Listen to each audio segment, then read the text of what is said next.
I'm Jenny, one of the plant doctors at Moana Nursery, and this week we're going to be highlighting a few of these beautiful rare plants. We're going to start with the Thai Constellation Monstera. These little guys have this beautiful, stunning white and cream marbling. It creates this constellation effect throughout the leaf, and each leaf has its own little unique pattern of variegation. And this guy has stable variegation. What that means is, unlike a naturally variegated Monstera that over time can revert back to just a full solid green leaf, these guys will remain stable. Each leaf will have specific variegation for you for the whole time. And the reason for that is the way that they're created. They're created with tissue culture propagation in a very controlled environment.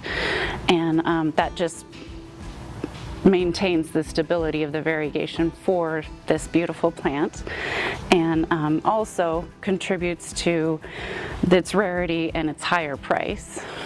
And this little guy is a little too young yet to have his fenestrations, but as they get older, those leaves start splitting and having that beautiful fenestration that you expect from your Monsteras.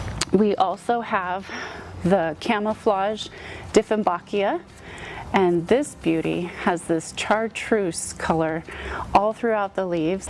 It's also a cultivar, which means you don't find it naturally in nature. They can get a little bit longer and slender and leggy if they don't get enough light, but not direct light on the leaves would burn them, but a very bright indirect area to keep your plant in a good shape for you. And in terms of care, the Dieffenbachia, you want to make sure that this first 2 inches of the soil are dry. So stick your fingers down there to the second knuckle, make sure that you're not feeling any moisture. And so if that area is dry, you can go ahead and water and fully saturate the plant. And we also have these cute little bonsais. This guy is a Fukien tea tree, which is native to Japan, Indonesia, and Australia.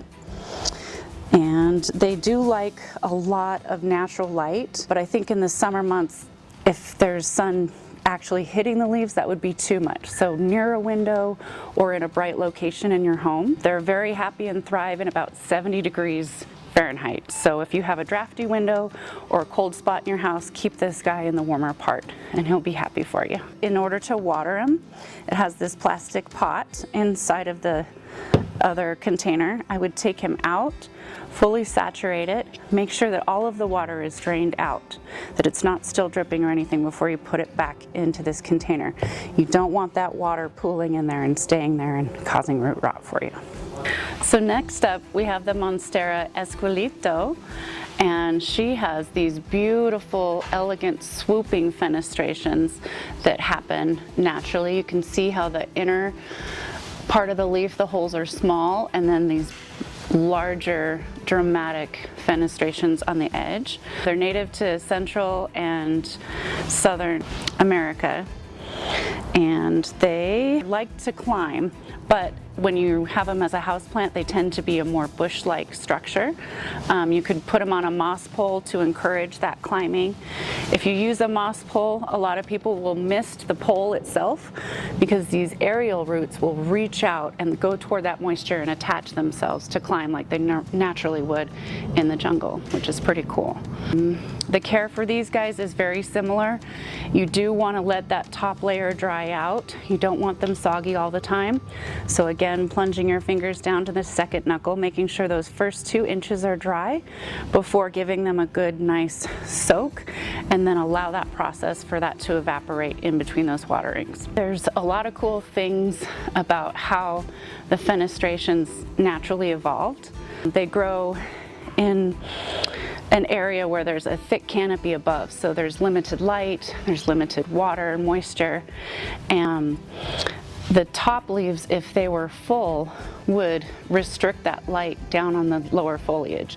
And so this way they get dappled light throughout the entire plant, and water doesn't just sit and pool in the leaf, which is detrimental to the leaves.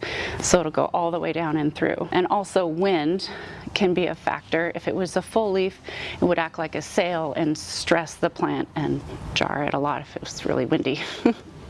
As always, you want to have the right soil for your plants. The EB stone potting soil is my favorite. It's the perfect mixture of drainage and organic matter, and it doesn't condense or get really soggy and thick. The Fertilome fertilizer is a good, really balanced fertilizer for all of these precious plants. It's a little early in January to start fertilizing, but while you're here, you might as well pick it up and you have it when spring comes and they're starting to wake up a little bit more and give you new growth. And each location, we have plant doctors here. We love to geek out about the plants with you. So if you come in, you can come in and pick our brain, and we can look at your pictures and let you have the happiest, healthiest plants thriving in your home.